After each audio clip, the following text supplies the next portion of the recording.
Chapitre 30. Mesurer sa victoire. 26 février, 25 mars 2009. Le lendemain matin, après avoir relu une dernière fois les rapports établis la veille, Harry alla interroger Wilhelm Wigworthy. Il choisit Janice et le capitaine Truston pour l'assister. Il entendit des murmures parmi son équipe quand il annonça sa décision, mais n'en tint pas compte. Dans la police, Truston avait un grade équivalent à celui de Harry, et il lui devait un minimum de courtoisie après la mise à disposition de sa brigade pour les filatures. Wigworthy était étonnamment en forme pour un homme qui avait passé la nuit en cellule. Il avait manifestement pris une douche et s'était fait défroisser sa robe par un gardien compatissant. Il semblait avoir complètement surmonté le choc que lui avait causé son arrestation de la veille. Les deux mains posées sur la table, il exposa clairement comment il avait été à la bibliothèque sorcière d'Oxford pour trouver les articles de presse couvrant les procès des mange-morts. Il avait compilé les noms, fait des recherches pour trouver l'adresse de leur famille. Il avait aussi consulté des livres de chimie qui appartenaient à feu son épouse, celle-ci ayant fait des études moldues dans ce domaine. Dans l'un des mélanges présentés comme étant incendiaires, il avait reconnu une partie des composants des feux fuse-boum. En effet, Mrs. Wigworthy les avait analysés par précaution quand leur fils en avait acheté à l'ouverture du magasin des sorciers facétieux. Il avait ensuite fait l'acquisition des fusées et s'était fourni chez un apothicaire. Enfin, il avait fait des expériences en rase campagne pour rendre son invention la plus efficace possible. Son premier essai, chez les Sickness, avait cependant échoué. Il s'était nettement amélioré chez les Goyle. Celui chez les Flint avait été décevant. Sa tentative chez les Malfoy avait été très réussie, mais, malheureusement, il avait commencé par le mauvais bâtiment. Il avait atteint une réelle efficacité à partir de la maison des Avery. Après la glorieuse nuit de la triple attaque, il avait suspendu ses opérations durant 3 semaines. Le temps de faire des repérages sur une autre série d'habitations dont il devait s'occuper. La demeure des Yaxley s'était révélée plus coriace que prévu, et il en était reparti bredouille.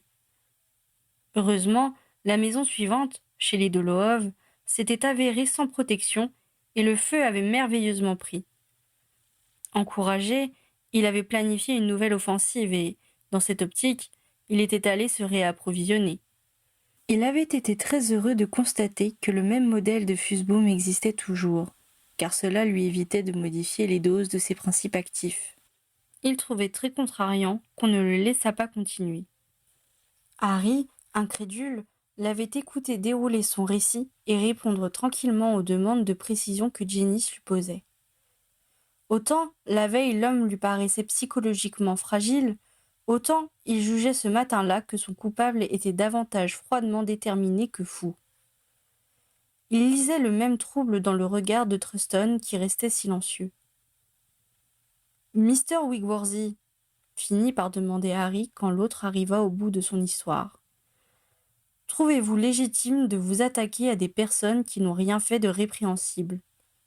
Les vrais coupables sont sous les verrous à l'heure qu'il est. » « Mon fils était-il coupable de quoi que ce soit? Et ma femme ?» protesta douloureusement Wigworthy. « Justement, » s'indigna Harry. « Comment justifiez-vous d'agir comme les criminels qui les ont tués? Avais-je un autre moyen? Vous-même, n'avez-vous pas mis fin au jour de celui qui a assassiné vos parents? Non, je l'ai laissé se tuer tout seul avec son propre sortilège de mort, le contredit le survivant. Et je lui ai proposé de se rendre avant cela. Je travaille tous les jours avec le neveu de celui qui a abattu le meilleur ami de mon père. Et je ne regrette pas que les circonstances nous aient réunis. Je peux comprendre vos sentiments, Mr. Wigworthy, mais sûrement pas approuver vos actes. Eh bien, faites de moi ce que vous jugerez bon.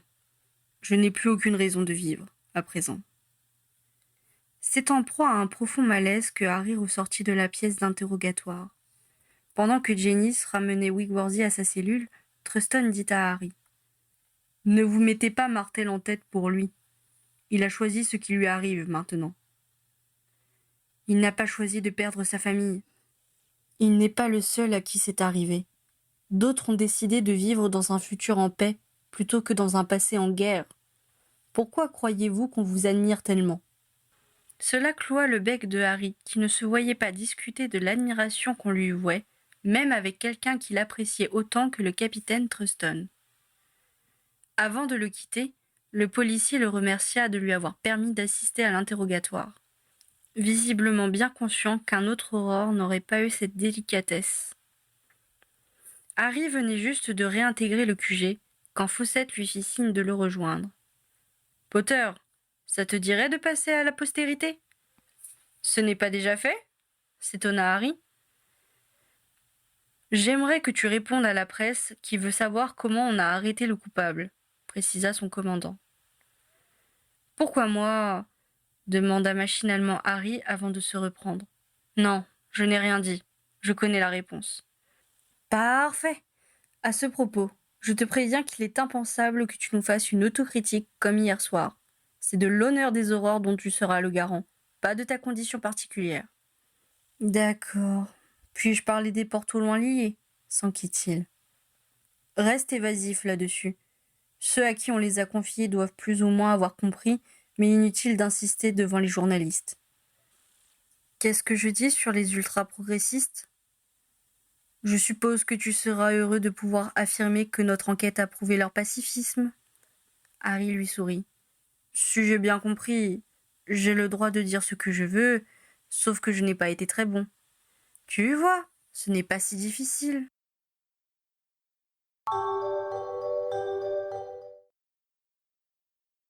Harry fut étonné de se sentir à l'aise quand il s'assit, encadré par Fawcett et Shacklebolt, devant les 8 journalistes conviés, dont Lee et Xenophilus Lovegood. Il réalisa que ses nombreuses interventions durant le procès l'avaient formé à ce genre d'exercice. Il avait appris à parler en public, à réfléchir rapidement et à peser ses réponses. Il songea cependant, mais un peu tard, que Ginny aurait sûrement préféré qu'il porte une robe plus neuve pour cette apparition officielle. Puis il haussa les épaules et se consacra à ses interlocuteurs qui le pressaient de questions. Il avait préparé son allocution et exposa donc d'une voix assurée les pistes qu'ils avaient suivies. Par égard pour son chef, il oublia d'indiquer que les recherches sur les familles meurtries par la guerre avaient été complètement abandonnées après la nuit du triple incendie. Pour couper l'herbe sous le pied de Selwyn, qui ne manquerait pas d'exploiter cet élément, il expliqua que les aurores avaient fait appel à une spécialiste moldue pour apprendre à trouver des indices sur le lieu d'un sinistre, que cela avait permis de déterminer l'instrument utilisé par l'incendiaire, des feux fuseboom modifiés avec des ingrédients rares. Ils avaient donc suivi cette piste, obtenu la description physique du criminel et compris ce dont l'incendiaire avait besoin pour continuer à agir. Grâce aux commerçants qui avaient pleinement coopéré, ils avaient été prévenus de sa présence dans leur boutique. Ils avaient pu filer le suspect jusqu'à son domicile, où ils l'avaient appréhendé. Les aurores avaient trouvé toutes les preuves qui étayaient leurs soupçons. Harry traça ensuite le portrait de Willem Wigworthy et exposa ses mobiles. Enfin, il conclut en indiquant l'aide apportée par les policiers magiques et tout particulièrement par le capitaine Truston. Il émit le souhait que la coopération entre les deux services soit toujours aussi satisfaisante. À ce stade, il glissa un regard vers son commandant, qui resta parfaitement impassible. Après tout, Harry n'avait jamais caché ses sentiments sur le sujet. Enfin, il proposa aux reporters de poser leurs questions. Ce fut un homme qu'il ne connaissait pas, mais dont le regard agressif le mit sur ses gardes, qui ouvrit le feu. « Je suis scandalisé d'apprendre qu'il vous a fallu une moldue pour résoudre cette enquête, » lança-t-il. « Les aurores sont-ils si peu efficaces qu'ils soient obligés de demander à des non-sorciers de travailler pour eux ?» Plusieurs journalistes eurent des expressions choquées, et Harry sentit Kingsley Shacklebolt se raidir à côté de lui. Ce fut Dave Fawcett qui répondit sans laisser à Harry le temps de le faire. « Mr. Waterman, vous n'êtes manifestement pas familier des salles d'audience du manoir de la justice. Sinon, vous sauriez que maintes suspicions de magie noire, homicide, trafic de produits illicites sont régulièrement traités avec succès. Seulement, il se trouve que les façons de procéder évoluent et qu'on ne veut pas rester sur des méthodes qui datent d'il y a 2 siècles. Nous faisons notre possible pour avoir de l'avance sur les criminels. Je trouve pour le moins étrange qu'on nous le reproche. Harry détailla celui qui avait à plusieurs reprises attaqué sa réputation et celle de ses amis. C'était un homme qui devait avoir l'âge de Bill, d'un physique assez agréable et habillé avec recherche, de manière tout à fait traditionnelle. Son regard belliqueux et le pli méprisant de sa bouche gâchaient cependant la bonne impression qui se dégageait de son apparence. « Ce que je vous reproche, c'est de demander aux Moldus d'enquêter pour vous, » insista le journaliste. « Nous demandons aux Moldus de nous faire bénéficier de leur expérience en la matière, » précisa le commandant des Aurores. « Nous étudions leurs méthodes et nous nous les approprions en les améliorant grâce à la magie. Plusieurs dizaines de sorciers ont été mobilisés sur cette affaire pendant 5 semaines. Une Moldue est intervenue seulement une journée. Je n'ai pas l'impression de lui avoir confié ma baguette. 5 semaines d'échecs pendant lesquelles le criminel a réussi à incendier 9 habitations, tuer une personne et en blesser 2 autres grièvement. Cela ne me semble pas être un succès complet, s'acharna Waterman. C'était une enquête très difficile du fait de la multiplicité des pistes et du grand nombre de suspects potentiels. Mettre la main sur un homme qui était supposé être inoffensif et surveillé dans un hôpital, alors qu'il était en réalité caché hors du monde sorcier, me paraît au contraire être un résultat remarquable, répliqua Fawcett d'une voix calme, comme si les griefs invoqués ne le mettaient pas en cause. Harry se sentit impressionné par la maîtrise de son supérieur. C'était sans doute le meilleur moyen de neutraliser leur adversaire. Une femme leva la main, et il s'empressa de lui donner la parole pour mettre fin à l'échange précédent. « Betty Braithwaite, pour Sorcière Hebdo, Monsieur Potter, » se présenta-t-elle poliment. « L'homme que vous avez appréhendé va-t-il être envoyé à Azkaban ? Ce sera au juge du Major Mago de veiller à ce qu'il ne soit plus un danger pour les autres, tout en prenant en compte les souffrances qu'il a endurées, » répondit Harry. « Je n'envie pas leur fonction, » conclut-il en toute sincérité. Lee demanda la parole. « Pourquoi avez-vous laissé entendre que la piste politique était la plus vraisemblable ?» questionna-t-il. « Autant pour l'honneur des Aurores, » songea Harry avec résignation. Lee n'a pas mis 5 minutes à comprendre que je me suis pris comme un manche. Il tenta cependant de dissimuler sa déconvenue et improvisa.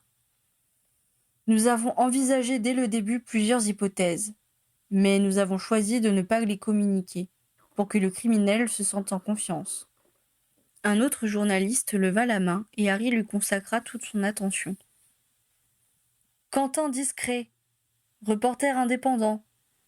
Vous avez parlé des méthodes moldues. Pouvez-vous nous décrire en quoi elles consistent ? Vu leur nombre, les moldus ont statistiquement à traiter davantage de crimes que nous. Et cela fait longtemps qu'ils ont développé des procédures d'identification des criminels sur les lieux de leur forfait, » exposa Harry. « Je ne peux pas donner trop de détails, mais après avoir étudié leur manière de travailler, nous avons de notre côté inventé des sorts pour savoir qui a touché un objet ou envoyé un sortilège. Nous avons également amélioré nos techniques de filature, ce qui a rendu possible cette arrestation. » J.A. Hertz, pour la rythme, se nomma un autre journaliste une fois que Harry lui eut cédé la parole. « Si j'ai bien compris, des feux fuseboom ont été utilisés pour incendier les maisons. Ces produits vont-ils rester en vente ? » Ce fut Kingsley qui intervint cette fois-ci. « Il a déjà été établi par les Aurores que l'ajout de produits rares et surveillés a été indispensable pour transformer les fusebooms en armes incendiaires. Nous ne pensons donc pas en interdire la commercialisation. Il est évident cependant, au vu des circonstances, qu'un examen supplémentaire sera mené par le comité des sortilèges expérimentaux et nous nous efforcerons de faire en sorte d'éviter de tels détournements à l'avenir. » Mr. Lovegood leva la main à son tour. « Avez-vous localisé l'endroit où le coupable dissimulait ses héliopathes ?» Harry avait déjà entendu Luna évoquer ces mythiques esprits du feu, mais il se trouva désarçonné par la question. Il ne savait pas comment répondre à une hypothèse aussi extravagante, tout en ménageant à la fois l'honneur des aurores et la susceptibilité du journaliste. Visiblement, Fawcett savait gérer le rédacteur en chef du chicaneur. « Pas encore, mais c'est en cours », assura-t-il avec aplomb, tandis que Harry avait du mal à garder l'air compassé qu'il avait adopté depuis le début de la séance. Les autres journalistes sourirent à peine. Ils étaient manifestement habitués aux interventions particulières de leurs collègues. Les reporters posèrent encore quelques questions sur les détails de la procédure, avant de filer vers leurs rédactions respectives pour transmettre leurs articles. Waterman ne reprit pas la parole, au grand soulagement de Harry, mais son regard promettait un compte-rendu sans concession.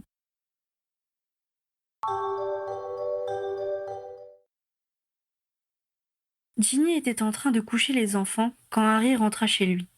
Il embrassa ses fils et Lily, puis caressa Mignonnette, le flaireur récupéré chez Mrs. Figg, qui dormait tour à tour sur les lits de James et d'Albus. À la demande générale, il eut une histoire supplémentaire, puis descendit à la cuisine où les elfes avaient dressé la table du dîner. « J'ai entendu ta conférence de presse à la radio, et j'ai lu l'édition spéciale de la Gazette, » lui apprit Ginny. On en a pris connaissance au QG. Bien que Waterman ait tenté de me mettre en cause, Fawcett n'est pas trop mécontent. Il pense que l'effet Harry Potter sera suffisant pour que les gens n'ajoutent pas foi à ses propos, d'autant que les autres médias nous sont plutôt favorables. « Tu ne m'avais pas dit que mes frères étaient impliqués ?»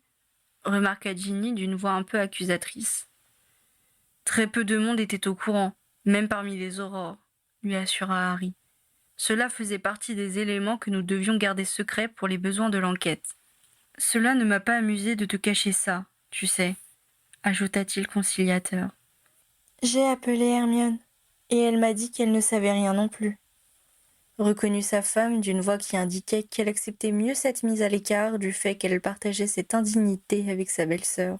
« Ils étaient vraiment soupçonnés ? » ?»« Bien sûr que non, » la rassura Harry. « Ils auraient été trop stupides de signer leur crime en utilisant des feux marqués à leurs initiales. Et puis, étant donné que tous les sorciers pouvaient en acheter, il était peu judicieux de baser nos soupçons juste là-dessus. Mais ils nous ont permis de remonter jusqu'à l'acquéreur et de le coincer. »« C'est avec tes portes au loin liés, c'est ça ?» demanda Ginny. « Tu ne le cites pas, mais si ton suspect a transplané chez les Moldus, tu n'avais que cette façon-là de le retrouver. » »« Exactement. On a eu une fameuse idée, ce jour-là, avec Owen. Heureusement que Ron nous a soutenus, car, sans lui, on n'aurait jamais pu les avoir pour de bon. »« C'est toi qui es bon, » assura Ginny en se penchant au-dessus de la table pour l'embrasser. « Sur cette affaire, je ne l'ai pas été tant que ça, » n'en démordit pas Harry. « Mais c'est terminé, » ajouta-t-il avec satisfaction. « Le coupable est derrière les barreaux et je vais pouvoir dormir sur mes deux oreilles. Alors, on va faire avec et ne plus y penser. »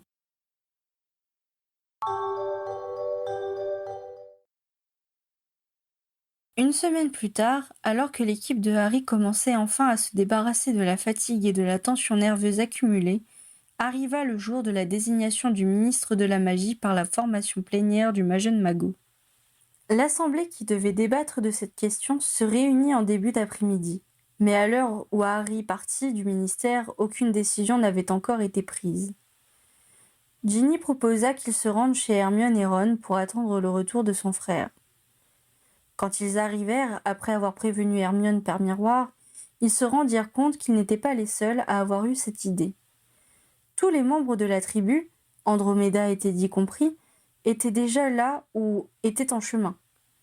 Pour occuper leur attente, les parents firent manger les enfants, puis organisèrent une sorte de dortoir dans la chambre du couple pour coucher les petits. Ensuite, laissant les plus grands jouer dans les chambres de Rose et d'Hugo, ils préparèrent le repas des adultes. Quand Ron arriva enfin, à 9 heures du soir, il eut un mouvement de recul en voyant toute sa famille qui l'attendait dans son salon, installée sur le canapé et dans des fauteuils invoqués pour l'occasion. Avant que quiconque ait pu lui poser la moindre question, il lança un tonitruant. « Qu'est-ce qu'on mange ?» Ron! Le sermonna Molly. Arrête de penser à ton estomac et dis-nous qui est maintenant notre ministre. Harry se détendit sur son siège en soupirant de soulagement. Le sourire de son ami et sa blague de potache lui donnaient la réponse. Bonne nouvelle, chérie, fit Ron en direction d'Hermione. Tu peux ranger la tente, elle ne nous servira pas avant cet été au terrier. Il y eut un brouhaha alors que toute l'assistance exprimait d'une façon ou d'une autre son contentement, et que Percy expliquait à Audrey la fuite sous la tente du trio durant l'année des ténèbres après la chute du ministère. Pendant qu'on servait la soupe, on alla éteindre la lumière pour les enfants qui ne dormaient pas encore, et on s'installa autour de la grande table dressée dans la pièce principale. Le seul qui eut le droit de rester fut Teddy, que l'on jugea assez grand, à 10 ans et demi, pour participer à l'événement. Victoire fit savoir avec véhémence combien elle estimait injuste d'en être exclue. Mais ses parents tinrent bon et la renvoyèrent dans la chambre de Rose, non sans que son camarade de jeu ne lui ait promis à mi-voix qu'il lui raconterait tout. Une fois les assiettes remplies, Ron débuta son récit. On a commencé par un vote préliminaire qui a donné l'avantage à Higgs, mais sans qu'il atteigne la majorité des 2/3. Ensuite, on a discuté dans les travées. Ses partisans se sont concentrés sur ceux qui avaient choisi Kingsley, mais qui étaient susceptibles d'être retournés. Évidemment, on en a fait autant avec ceux qui n'avaient voté que mollement pour Higgs. Ron avala rapidement sa soupe avant de continuer. J'ai commencé par faire le tour des guildes. Laurentia Fleetwood avait voté pour Higgs, bien qu'il ait été son adversaire quand les éleveurs et écarisseurs ont choisi leur maître. Higgs lui avait manifestement promis d'avantager les éleveurs s'il était désigné. Je n'ai pas manqué de le faire remarquer aux autres maîtres, histoire de les faire pencher pour Shacklebolt. Ils ne t'ont pas répondu que comme tu as un ami de longue date de Kingsley, ils pouvaient avoir fait la même promesse ? S'inquiéta Ginny. Si, bien entendu. Sauf que j'ai répliqué que, jusque-là, King avait traité toutes les guildes avec équité, et qu'il n'y avait aucune raison pour que ça change maintenant. Bien dit, le félicita Hermione. Il faut bien que la probité paye, parfois. Percy et Arthur eurent l'air de penser que c'était loin d'être suffisant, mais Ron continua sans commenter. Ensuite, j'ai fait le tour des magistrats, pendant qu'Alvis Fleury se chargeait des personnalités nommées. Les portraits que tu m'avais faits des juges m'ont bien servi, ma chérie. J'ai fait mouche presque à chaque coup. Hermione hocha la tête avec satisfaction, tandis que Ron regardait son assiette vide avec tristesse. Tout le monde comprit le message, et Angelina se dépêcha de débarrasser la soupière et d'amener la suite. Pendant que Percy et Audrey faisaient le service, Ron reprit. Wigglesmaid, le doyen des magistrats qui présidait la séance, a essayé de faire revoter au bout d'1 heure, mais on a fait traîner les choses, ce qui nous a permis de gagner quelques voix supplémentaires. King était maintenant en tête, mais c'était encore trop juste. Alors, les grands discours ont commencé. D'abord les personnalités, puis les juges, et enfin les guildes. C'est moi qui ai parlé pour King et Fleetwood pour Higgs. Ensuite, on a eu une nouvelle série de marchandages. Et là, j'ai remarqué quelque chose dont je n'avais pas pris conscience jusque-là. Du coup, j'ai compris comment faire gagner King. Maman, c'est toi qui as fait les rognons ? Oui, mon chéri, je sais que tu les adores. Merci, Hermione ne m'en fait jamais. Je sais que je ne pourrai égaler ta mère sur ce chapitre, fit Hermione d'un ton légèrement excédé. Tu as fait de grands progrès en cuisine, ma chérie, assura précipitamment Molly. Ron aussi, rappela Hermione d'une voix douce. Dis mon cœur, pourquoi tu ne t'en fais pas toi-même ? Proposa-t-elle comme si l'idée venait de lui traverser l'esprit, alors que c'était au moins la 10e fois que Harry entendait cette discussion. Ron ! Explosa George. Tu nous racontes comment tu as fait gagner Shacklebolt, oui ou non ? George, tu devrais reprendre des rognons, assura le maître de guilde. Ça adoucit les mœurs. Nous les préparons de façon complètement différente en France, commenta Fleur. C'est délicieux aussi, garantit Bill. Maintenant, Ron, tu parles ou ton assiette va voler par la fenêtre. Bill, n'oublie pas que les voisins sont moldus, alors pas de magie intempestive, rappela gravement Arthur, pince sans rire. On n'a pas besoin de baguettes pour assommer Ron avec le plat, le rassura Percy en tendant le bras. S'il te plaît, Ron, pria Audrey d'un ton doux en retenant son fiancé. Dis-nous comment tu as fait. Ron allait répondre à ses frères, mais la requête de la jeune femme le fit changer d'avis. Demandé si gentiment, susurra-t-il en souriant à sa future belle-sœur, je ne puis que m'exécuter. Les frères de Ron lui lancèrent un regard assassin, tandis qu'Hermione levait les yeux au ciel, que Ginny et Angelina se mettaient à glousser, et que Molly, Andromeda et Arthur se regardaient, très amusés. Donc, reprit Ron, j'ai réalisé que la plupart des conversations tournaient autour des nouveaux produits et des habitudes que cela entraînait, avec les arguments pour ou contre toutes ces innovations. Merveilleux, apprécia Arthur, tandis que Percy hochait la tête avec enthousiasme. Oui, c'est du bon boulot, commenta Ron en retour. Audrey, requit suavement Harry, tu veux bien demander à Ron de nous expliquer de quoi il parle? Ron lança un clin d'œil à son meilleur ami et continua sans davantage se faire prier. Les autres années, c'était surtout des tractations entre personnes, du genre « je peux faire ça pour toi si tu fais ça pour moi ». Mais grâce aux efforts que Kingsley fait depuis 10 ans pour éradiquer la corruption, on se retrouve avec des votants plus concernés par le futur du monde sorcier que par ce qu'ils pourraient obtenir en échange de leur voix. Il n'y a pas que ça, jugea Hermione. Ils savent qu'ils auront à rendre compte auprès des sorciers de la rue du choix de société qu'ils ont fait en désignant le ministre. Ils votent enfin pour un programme et non seulement pour une personne. Je suis certaine qu'Altermag y est pour beaucoup, affirma Ginny avec force. Ton idée a payé, Hermione. C'est toute la dynamique du ministère et des guildes qui a permis au débat de devenir public, objecta l'ami de Harry. C'est grâce à tous ceux qui ont tenté de rendre le monde sorcier meilleur durant toutes ces années. Sa voix s'étrangla. Des larmes perlèrent de ses yeux et se mirent à couler sur ses joues. Personne ne parla jusqu'à ce que Teddy, qui essayait depuis le début du repas de suivre la conversation, ne demande « Pourquoi tu es triste, Hermione? On n'a pas gagné ?» Elle mesure sa victoire, dit doucement Andromeda. Ça fait pleurer aussi. On en profita pour amener les plats suivants sur la table.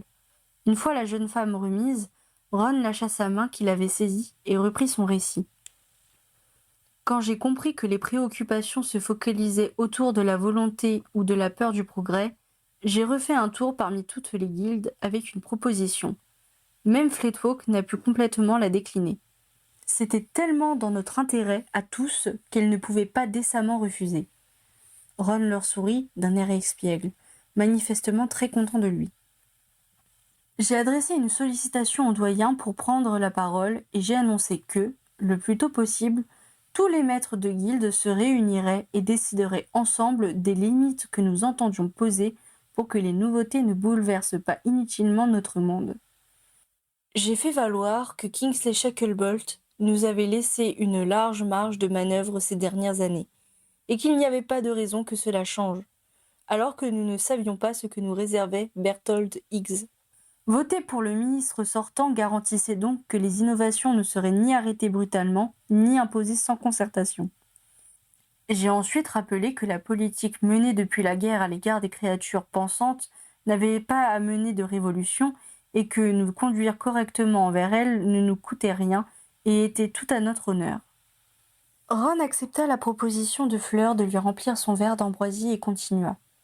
Là, il y eut un grand chambardement.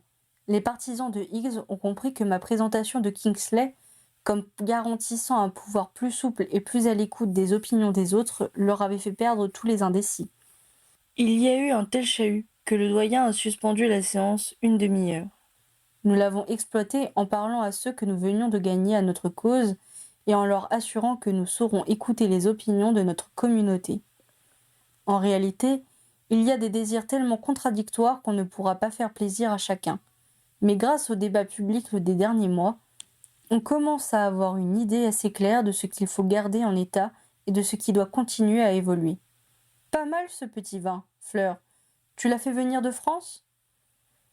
Fort de la confirmation de sa belle-sœur, Ron conclut. À la reprise des débats, ceux qui étaient pour Higgs ont fait des manœuvres dilatoires, espérant faire remettre le vote au lendemain pour se donner un délai supplémentaire et rattraper le coup. Mais le doyen Wigglesmaid a été très ferme et, 1 heure après, on a pu procéder au vote et King est passé. « Tout est bien qui finit bien », soupira Molly avec satisfaction. Tout en commentant le récit de Ron, la famille termina de manger et commença à débarrasser la table. Ron en profita pour réactiver son miroir qu'il avait réduit au silence depuis qu'il était entré dans la salle des délibérations. L'objet se mit à sonner immédiatement et le maître de guilde ne put le lâcher par la suite. Il ne put dire au revoir à ses invités, se contentant de les saluer de la main. « Je parie que les 3/4 des sorciers seront au courant des résultats de l'élection avant même les premières éditions du matin, » remarqua Angelina. « Ils doivent déjà avoir été annoncés à la radio, de toute manière, » rappela Ginny. Des journalistes devaient attendre aux portes de la salle de délibération. Mais c'est vrai que, pour Ron, c'est infiniment plus confortable que devant une cheminée, ajouta-t-elle en montrant d'un mouvement de tête son frère assis sur un fauteuil. « Bon, allons nous coucher, » bâilla Harry. « On va faire de beaux rêves. »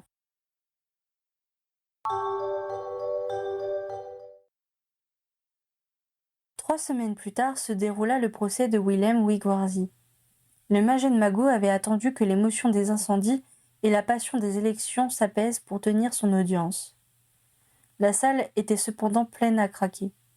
Les sorciers désirant voir celui qui les avait fait trembler durant de longues semaines. L'arrivée de l'incendiaire fit naître des huées, obligeant le juge président à menacer de faire évacuer la salle et de prononcer le huis clos. Harry se sentit mal à l'aise en revoyant l'homme amaigri par sa détention. Au regard lointain de celui-ci, son indifférence devant ceux qui le conspuaient était dérangeant. Harry avait encore en mémoire l'odeur des cendres qu'il avait remuées pour trouver ses indices, mais ne parvenait pas à haïr le criminel. La foule s'apaisa et l'audience put débuter.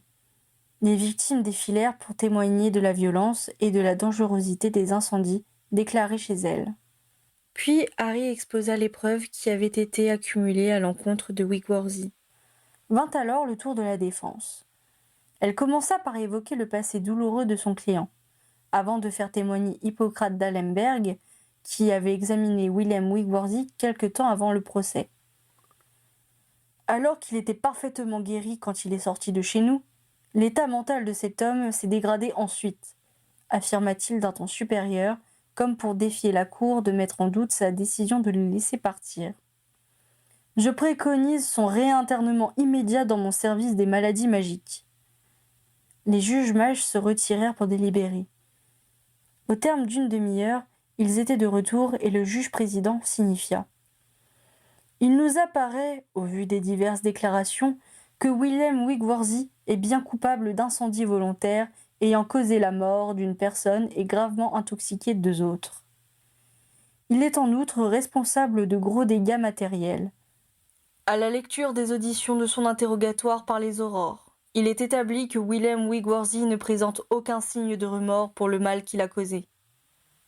De par ce comportement, auquel s'ajoute le témoignage du docteur d'Alemberg, il apparaît à la cour que Willem Wigwarzy n'est pas totalement sain d'esprit, et qu'il est inapproprié de l'envoyer dans l'établissement pénitentiaire d'Azkaban. Il est cependant impensable de le laisser en liberté à cause de la dangerosité qu'il représente. La Cour ordonne son internement à vie dans une structure propre à s'occuper de son état, à savoir l'hôpital Sainte-Mangouste. La séance est levée. L'assistance bruissa de commentaires dès la sortie des juges. Harry se sentit étrangement soulagé et déçu par ce verdict.